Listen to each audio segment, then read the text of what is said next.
नमस्कार, कहानी बैरल में आपका स्वागत है। लीजिए पेश है मुंशी प्रेमचंद द्वारा लिखित कहानी दुर्गा का मंदिर। बाबू ब्रजनाथ कानून पढ़ने में मग्न थे और उनके दोनों बच्चे लड़ाई करने में। श्यामा चिल्लाती कि मुन्नू मेरी गुड़िया नहीं देता। मुन्नू रोता था कि श्यामा ने मेरी मिठाई खा ली। ब्रजनाथ ने क्रुद्ध होकर भामा से कहा, तुम इन दुष्टों को यहाँ से हटाती हो कि नहीं? नहीं तो मैं एक एक की खबर लेता हूँ। भामा चूल्हे में आग जला रही थी। बोली, अरे तो अब क्या संध्या को भी पढ़ते ही रहोगे? जरा दम तो ले लो ब्रज, उठा तो न जाएगा? बैठी बैठी वहीं से कानून बघारोगी। अभी एक आध को पटक दूंगा तो वहीं से गरजती हुई आओगी कि हाय हाय बच्चे को मार डाला। भामा, तो मैं कुछ बैठी या सोई तो नहीं हूं? जरा एक घड़ी तुम ही लड़कों को बहलाओगे तो क्या होगा? कुछ मैंने ही तो उनकी नौकरी नहीं लिखाई। ब्रजनाथ से कोई जवाब न देते बन पड़ा। क्रोध पानी के समान बहाव का मार्ग न पाकर और भी प्रबल हो जाता है। यद्यपि ब्रजनाथ नैतिक सिद्धांतों के ज्ञाता थे, पर उनके पालन में इस समय कुशल न दिखाई दी। मुद्दाई और मुद्दाले दोनों को एक ही लाठी हाँका और दोनों को रोते चिल्लाते छोड़ कानून का ग्रंथ बगल में दबा कॉलेज पार्क की राह ली। सावन का महीना था। आज कई दिन के बाद बादल हटे थे। हरे भरे वृक्ष सुनहरी चादर ओढ़े खड़े थे। मृदु समीर सावन का राग गाता था और बगुले डालियों पर बैठे हिंडोले झूल रहे थे। ब्रजनाथ एक बेंच पर आ बैठे और किताब खोली, लेकिन इस ग्रंथ की अपेक्षा प्रकृति ग्रंथ का अवलोकन अधिक चित्ताकर्षक था। कभी आसमान को पढ़ते थे, कभी पत्तियों को, कभी छविमयी हरियाली को और कभी सामने मैदान में खेलते हुए लड़कों को। एकाएक उन्हें सामने घास पर कागज की एक पुड़िया दिखाई दी। माया ने जिज्ञासा की, आड़ में चलो देखें इसमें क्या है। बुद्धि ने कहा, तुमसे मतलब, पड़ी रहने दो। लेकिन जिज्ञासा रूपी माया की जीत हुई। ब्रजनाथ ने उठकर पुड़िया उठा ली। कदाचित किसी के पैसे पुड़िया में लिपटे गिर पड़े हैं। खोल कर देखा, सावरेन थे। गिना, पूरे 8 निकले। कुतूहल की सीमा न रही। ब्रजनाथ की छाती धड़कने लगी। 8 सावरेन हाथ में लिए सोचने लगे, इन्हें क्या करूं? अगर यहीं रख दूं तो न जाने किसकी नजर पड़े, न मालूम कौन उठा ले जाए। नहीं, यहां रखना उचित नहीं। चलूं थाने में तला कर दूं और ये सावरेन थानेदार को सौंप दूं। जिसके होंगे वह आप ले जाएगा, या अगर उसको ना भी मिले तो मुझ पर कोई दोष न रहेगा। मैं तो अपने उत्तरदायित्व से मुक्त हो जाऊंगा। माया ने पर्दे की आड़ से मंत्र मारना शुरू किया। वह थाने नहीं गए। सोचा चलूं भामा से एक दिल लगी करूं। भोजन तैयार होगा, कल इत्मीनान से थाने जाऊंगा। भामा ने सावरेन देखे तो हृदय में एक गुदगुदी सी हुई। पूछा, किसकी है? ब्रज, मेरी भामा, चलो कहीं हो ना। ब्रज, पड़ी मिली है। भामा, झूठ बात, ऐसे ही भाग्य के बली हो तो सच बताओ कहाँ मिली, किसकी है? ब्रज, सच कहता हूं, पड़ी मिली है। भामा, मेरी कसम। ब्रज, तुम्हारी कसम। भामा गिन्नियों को पति के हाथ से छीनने की चेष्टा करने लगी। ब्रजनाथ ने कहा, क्यों छीनती हो? भामा, लाओ मैं अपने पास रख लूं। ब्रज, रहने दो, मैं इसकी इत्तला करने थाने जाता हूं। भामा का मुख मलिन हो गया। बोली, पड़े हुए धन की क्या इत्तला? ब्रज, हाँ और क्या, इन 8 गिन्नियों के लिए ईमान बिगाड़ूंगा। भामा, अच्छा तो सवेरे चले जाना। इस समय जाओगे तो आने में देर होगी। ब्रजनाथ ने भी सोचा, यही अच्छा। थाने वाले रात को तो कोई कार्रवाई करेंगे नहीं। जब अशर्फियों को पड़ा ही रहना है, तब जैसे थाना वैसे मेरा घर। गिन्नियां संदूक में रख दी। खा पी कर लेटे तो भामा ने हंसकर कहा, ऐ धन क्यों छोड़ते हो? लाओ मैं अपने लिए एक गुरुबंद बनवा लूं, बहुत दिनों से जी तरस रहा है। माया ने इस समय हास्य का रूप धारण किया। ब्रजनाथ ने तिरस्कार करके कहा, गुरुबंद की लालसा में गले में फांसी लगाना चाहती हो क्या? प्रातःकाल ब्रजनाथ थाने के लिए तैयार हुए। कानून का एक लेक्चर छूट जाएगा, कोई हरज नहीं। वह इलाहाबाद के हाईकोर्ट में अनुवादक थे। नौकरी में उन्नति की आशा न देखकर साल भर से वकालत की तैयारी में मग्न थे। लेकिन अभी कपड़े पहन ही रहे थे कि उनके एक मित्र मुंशी गोरेलाल आकर बैठ गए और अपनी पारिवारिक दुश्चिंताओं की राम कहानियां सुनाकर अत्यंत विनीत भाव से बोले, भाई साहब, इस समय मैं इन झंझटों में ऐसा फंस गया हूं कि बुद्धि कुछ काम नहीं करती। तुम बड़े आदमी हो, इस समय कुछ सहायता करो। ज्यादा नहीं, 30 रुपए दे दो, किसी न किसी तरह काम चला लूंगा। आज 30 तारीख है, कल शाम को तुम्हें रुपए मिल जाएंगे। ब्रजनाथ बड़े आदमी तो न थे, किंतु बड़प्पन की हवा बांध रखी थी। यह मिथ्याभिमान उनके स्वभाव की एक दुर्बलता थी। केवल अपने वैभव का प्रभाव डालने के लिए ही वह बहुधा मित्रों की छोटी मोटी आवश्यकताओं पर अपनी वास्तविक आवश्यकताओं को निछावर कर दिया करते थे। लेकिन भामा को इस विषय में उनसे सहानुभूति न थी। इसीलिए जब ब्रजनाथ पर इस प्रकार का संकट आ पड़ता था, तब थोड़ी देर के लिए उनकी पारिवारिक शांति अवश्य नष्ट हो जाती थी। उनमें इनकार करने या टालने की हिम्मत न थी। वह सकुचाते हुए भामा के पास गए और बोले, तुम्हारे पास 30 रुपए तो न होंगे? मुंशी गोरेलाल मांग रहे हैं। भामा ने रुखाई से कहा, मेरे पास तो रुपए नहीं ब्रज। होंगे तो जरूर। बहाना करती हो भामा। अच्छा बहाना ही सही ब्रज। तो मैं उनसे क्या कह दूं? भामा, कह दो घर में रुपये नहीं हैं। तुमसे न कहते बने तो मैं पर्दे की आड़ से कह दूं। ब्रज, कहने को तो मैं कह दूं, लेकिन उन्हें विश्वास न आएगा। समझेंगे बहाना कर रहे हैं। भामा, समझेंगे तो समझा करें। ब्रज, मुझसे ऐसी बेमुरौवती नहीं हो सकती। रात दिन का साथ ठहरा, कैसे इनकार करूं? भामा, अच्छा तो जो मन में आवे सो करो। मैं एक बार कह चुकी, मेरे पास रुपये नहीं। ब्रजनाथ मन में बहुत खिन्न हुए। उन्हें विश्वास था कि भामा के पास रुपये हैं, लेकिन केवल मुझे लज्जित करने के लिए इनकार कर रही है। दुराग्रह ने संकल्प को दृढ़ कर दिया। संदूक से 2 गिन्नियां निकालीं और गोरेलाल को देकर बोले, भाई कल शाम को कचहरी से आते ही रुपये दे जाना। ये एक आदमी की अमानत है, मैं इसी समय देने जा रहा था। यदि कल रुपये न पहुंचे तो मुझे बहुत लज्जित होना पड़ेगा, कहीं मुंह दिखाने योग्य न रहूंगा। गोरेलाल ने मन में कहा, अमानत स्त्री के सिवा और किसकी होगी? और गिन्नियां जेब में रखकर घर की राह ली। आज पहली तारीख की संध्या है। ब्रजनाथ दरवाजे पर बैठे गोरेलाल का इंतजार कर रहे हैं। 5 बज गए, गोरेलाल अभी तक नहीं आए। ब्रजनाथ की आंखें रास्ते की तरफ लगी हुई थीं। हाथ में एक पत्र था, लेकिन पढ़ने में जी नहीं लगता था। हर तीसरे मिनट रास्ते की ओर देखने लगते थे, लेकिन सोचते थे आज वेतन मिलने का दिन है, इसी कारण आने में देर हो रही है। आते ही होंगे। 6 बजे गोरेलाल का पता नहीं। कचहरी के कर्मचारी एक एक करके चले आ रहे थे। ब्रजनाथ को कई बार धोखा हुआ, वह आ रहे हैं, जरूर वही हैं। वैसी ही अचकन है, वैसी ही टोपी है, चाल भी वही है।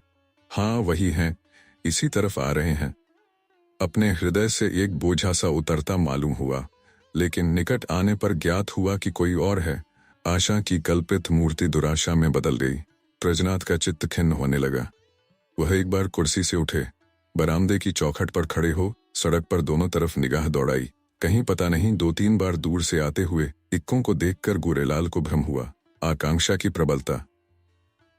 7 बजे चिराग जल गए, सड़क पर अंधेरा छाने लगा। ब्रजनाथ सड़क पर उद्विग्न भाव से टहलने लगे। इरादा हुआ गोरेलाल के घर चलूं। उधर कदम बढ़ाया, लेकिन हृदय कांप रहा था कि कहीं वह रास्ते में आते हुए न मिल जाएं, तो समझें कि थोड़े से रुपयों के लिए इतने व्याकुल हो गए। थोड़ी ही दूर गए कि किसी को आते देखा। भ्रम हुआ गोरेलाल हैं, मुड़े और सीधे बरामदे में आकर दम लिया, लेकिन फिर वही धोखा, फिर वही भ्रांति। तब सोचने लगे कि इतनी देर क्यों हो रही है? क्या अभी तक वह कचहरी से न आए होंगे? ऐसा कदापि नहीं हो सकता। उनके दफ्तर वाले मुद्दत हुई, निकल गए। बस 2 बातें हो सकती हैं, या तो उन्होंने कल आने का निश्चय कर लिया, समझे होंगे, रात को कौन जाए, या जानबूझकर बैठे होंगे, देना न चाहते होंगे। उस समय उनको गरज थी, इस समय मुझे गरज है, मैं ही किसी को क्यों न भेज दूं। लेकिन किसे भेजूं? मुन्नू जा सकता है, सड़क ही पर मकान है। यह सोचकर कमरे में गए, लैंप जलाया और पत्र लिखने बैठे, मगर आंखें द्वार ही की ओर लगी हुई थीं। अकस्मात किसी के पैरों की आहट सुनाई दी, परंतु पत्र को एक किताब के नीचे दबा लिया और बरामदे में चले आए। देखा, पड़ोस का एक कुंजड़ा तार पढ़ाने आया है। उससे बोले, भाई इस समय फुर्सत नहीं है, थोड़ी देर में आना। उसने कहा, बाबूजी घर भर के आदमी घबराए हैं, जरा एक निगाह देख लीजिए। निदान ब्रजनाथ ने झुंझलाकर उसके हाथ से तार ले लिया और सरसरी नजर से देखकर बोले, कलकत्ते से आया है, माल नहीं पहुंचा। कुंजड़े ने डरते डरते कहा, बाबूजी इतना और देख लीजिए, किसने भेजा है? इस पर ब्रजनाथ ने तार फेंक दिया और बोले, मुझे इस वक्त फुर्सत नहीं है। 8 बज गए। ब्रजनाथ को निराशा होने लगी। मुन्नू इतनी रात बीते नहीं जा सकता। मन में निश्चय किया, आज ही जाना चाहिए, बला से बुरा मानेंगे। इसकी कहाँ तक चिंता करूं, स्पष्ट कह दूंगा मेरे रुपए दो। भलमनसी भले मानसों से निभाई जा सकती है, ऐसे धूर्तों के साथ भलमनसी का व्यवहार करना मूर्खता है। अचकन पहनी, घर में जाकर भामा से कहा, जरा एक काम से बाहर जाता हूं, किवाड़ें बंद कर लो। चलने को तो चले, लेकिन पग पग पर रुकते जाते थे। गोरेलाल का घर दूर से दिखाई दिया, लैंप जल रहा था। ठिठक गए और सोचने लगे, चलकर क्या कहूंगा। कहीं उन्होंने जाते जाते रुपए निकाल कर दे दिए और देर के लिए क्षमा मांगी तो मुझे बड़ी झेप होगी, वह मुझे क्षुद्र ओछा धैर्यहीन समझेंगे। नहीं, रुपयों की बातचीत करूं ही क्यों। कहूंगा, भाई घर में बड़ी देर से पेट दर्द कर रहा है, तुम्हारे पास पुराना तेज सिरका तो नहीं है? मगर नहीं, यह बहाना कुछ भद्दा सा प्रतीत होता है। साफ कलई खुल जाएगी। ऊहूं, इस झंझट की जरूरत ही क्या है, वह मुझे देखकर आप ही समझ जाएंगे। इस विषय में बातचीत की कुछ नौबत ही ना आवेगी। ब्रजनाथ इसी उधेड़ बुन में आगे बढ़ते चले जाते थे, जैसे नदी में लहरें चाहे किसी ओर चलें, धारा अपना मार्ग नहीं छोड़ती। गोरेलाल का घर आ गया। द्वार बंद था। ब्रजनाथ को उन्हें पुकारने का साहस न हुआ। समझे खाना खा रहे होंगे। दरवाजे के सामने से निकले और धीरे धीरे टहलते हुए 1 मील तक चले गए।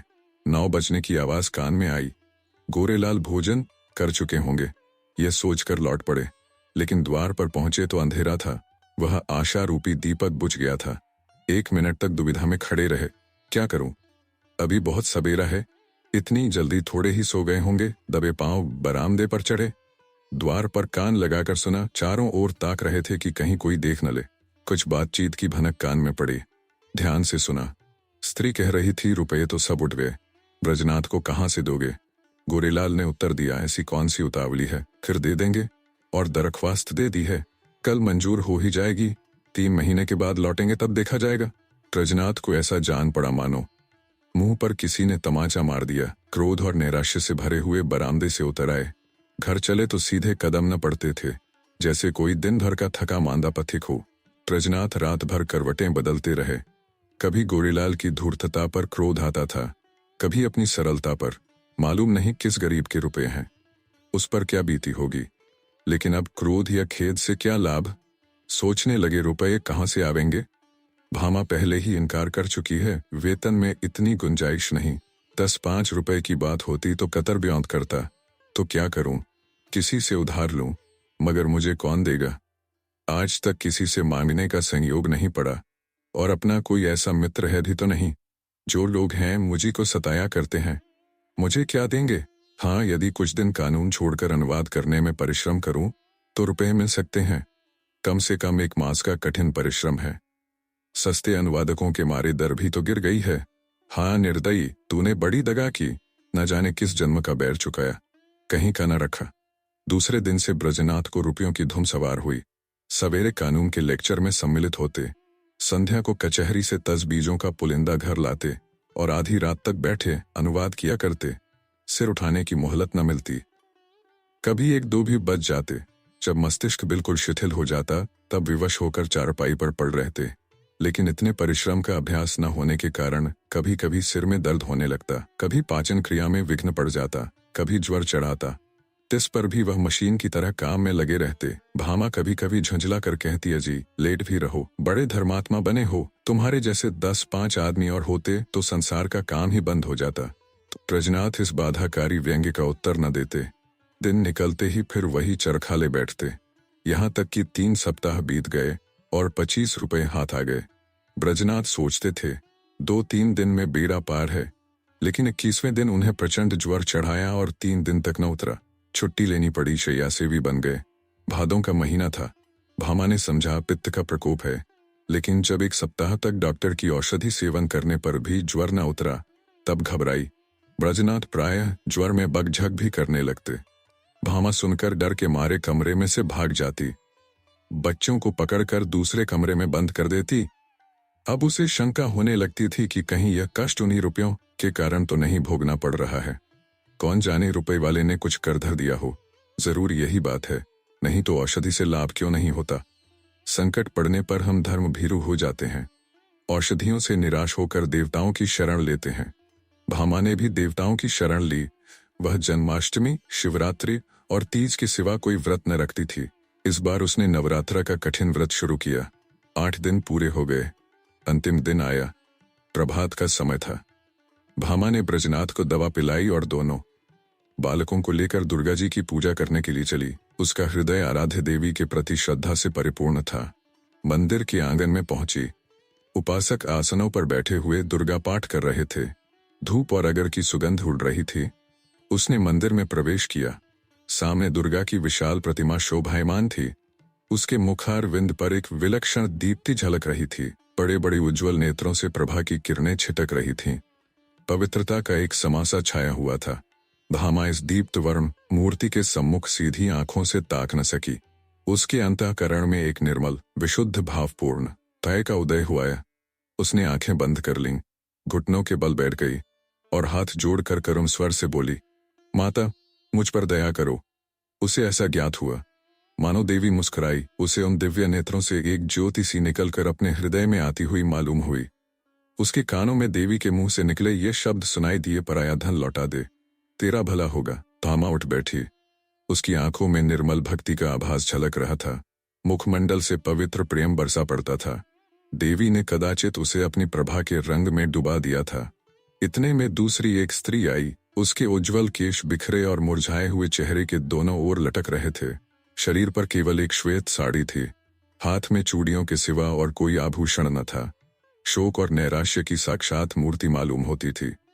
उसने भी देवी के सामने सिर झुकाया और दोनों हाथों से आंचल फैलाकर बोली, देवी, जिसने मेरा धन लिया हो उसका सर्वनाश करो। जैसे सितार मिज़राब की चोट खाकर थरथरा उठता है, उसी प्रकार भामा का हृदय अनिष्ट के भय से थरथरा उठा। ये शब्द तीव्र शर के समान उसके कलेजे में चुभ गए। उसने देवी की ओर कातर नेत्रों से देखा। उनका ज्योतिर्मय स्वरूप भयंकर था। नेत्रों से भीषण ज्वाला निकल रही थी। भामा के अंतःकरण में सर्वत्र आकाश से, मंदिर के सामने वाले वृक्षों से, मंदिर के स्तंभों से, सिंहासन के ऊपर जलते हुए दीपक से और देवी के विकराल मुंह से ये शब्द निकलकर गूंजने लगे, पराया धन लौटा दे, नहीं तो तेरा सर्वनाश हो जाएगा। भामा खड़ी हो गई और उस वृद्धा से बोली, क्यों माता, तुम्हारा धन किसी ने ले लिया है? वृद्धा ने इस प्रकार उसकी ओर देखा मानो डूबते को तिनके का सहारा मिला। बोली, हाँ बेटी। भामा, कितने दिन हुए? वृद्धा, कोई 1.5 महीना।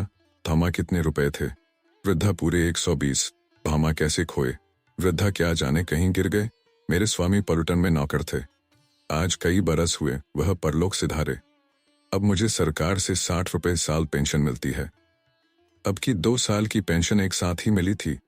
खजाने से रुपए लेकर आ रही थी, मालूम नहीं कब और कहाँ गिर पड़े। 8 गिनियां थीं। भामा, अगर वे तुम्हें मिल जाएं तो क्या दोगी? वृद्धा, अधिक नहीं, उसमें से 50 रुपए दे दूंगी। भामा, रुपए क्या होंगे, कोई उससे अच्छी चीज दो। वृद्धा, बेटी, और क्या दूं? जब तक जीऊंगी तुम्हारा यश गाऊंगी। भामा, नहीं, इसकी मुझे आवश्यकता नहीं। वृद्धा, बेटी, इसके सिवा मेरे पास क्या है? भामा, मुझे आशीर्वाद दो, मेरे पति बीमार है, वह अच्छे हो जाएं। वृद्धा, क्या उन्हीं को रुपए मिले हैं? भामा, हाँ, वह उसी दिन से तुम्हें खोज रहे हैं। वृद्धा घुटनों के बल बैठ गई और आंचल फैलाकर कंपित स्वर से बोली, देवी, इनका कल्याण करो। भामा ने फिर देवी की ओर सशंक दृष्टि से देखा। उनके दिव्य रूप पर प्रेम का प्रकाश था। आंखों में दया की आनंददायिनी झलक थी। उस समय भामा के अंतःकरण में कहीं स्वर्गलोक से यह ध्वनि सुनाई दी, जा, तेरा कल्याण होगा। संध्या का समय है।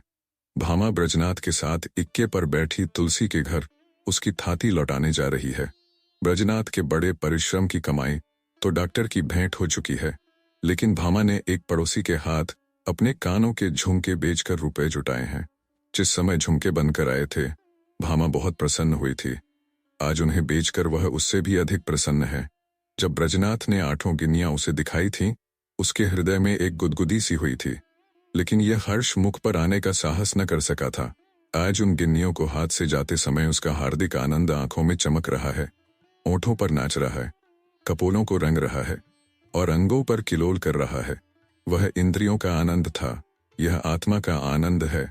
वह आनंद लज्जा के भीतर छिपा हुआ था, यह आनंद गर्व से बाहर निकला पड़ता है। तुलसी का आशीर्वाद सफल हुआ। आज पूरे 3 सप्ताह के बाद ब्रजनाथ तकिए के सहारे बैठे थे। वह बार बार भामा को प्रेमपूर्ण नेत्रों से देखते थे। वह आज उन्हें देवी मालूम होती थी। अब तक उन्होंने उसके बाह्य सौंदर्य की शोभा देखी थी, आज वह उसका आत्मिक सौंदर्य देख रहे हैं। तुलसी का घर एक गली में था। इक्का सड़क पर जाकर ठहर गया। ब्रजनाथ इक्के पर से उतरे और अपनी छड़ी टेकते हुए भामा के हाथों के सहारे तुलसी के घर पहुंचे। तुलसी ने रुपए लिए और दोनों हाथ फैलाकर आशीर्वाद दिया। दुर्गा जी तुम्हारा कल्याण करें। तुलसी का वर्णहीन मुख वैसे ही खिल गया जैसे वर्षा के पीछे वृक्षों की पत्तियां खिल जाती हैं। सिमटा हुआ अंग फैल गया, गालों की झुर्रियां मिट्टी दिख पड़ी। ऐसा मालूम होता था मानो उसका कायाकल्प हो गया। वहां से आकर ब्रजनाथ अपने द्वार पर बैठे हुए थे कि गोरेलाल आकर बैठ गए। ब्रजनाथ ने मुंह फेर लिया। गोरेलाल बोले, भाई साहब कैसी तबीयत है? ब्रजनाथ, बहुत अच्छी तरह हूँ। गोरेलाल, मुझे क्षमा कीजिएगा, मुझे इसका बहुत खेद है कि आपके रुपए देने में इतना विलंब हुआ। पहली तारीख ही को घर से एक आवश्यक पत्र आ गया और मैं किसी तरह 3 महीने की छुट्टी लेकर घर भागा। वहां की विपत्ति कथा कहूं तो समाप्त न हो, लेकिन आपकी बीमारी का शोक समाचार सुनकर आज भागा चला रहा हूं। ये लीजिए रुपए हाजिर हैं। इस विलंब के लिए अत्यंत लज्जित हूं। ब्रजनाथ का क्रोध शांत हो गया। विनय में कितनी शक्ति है।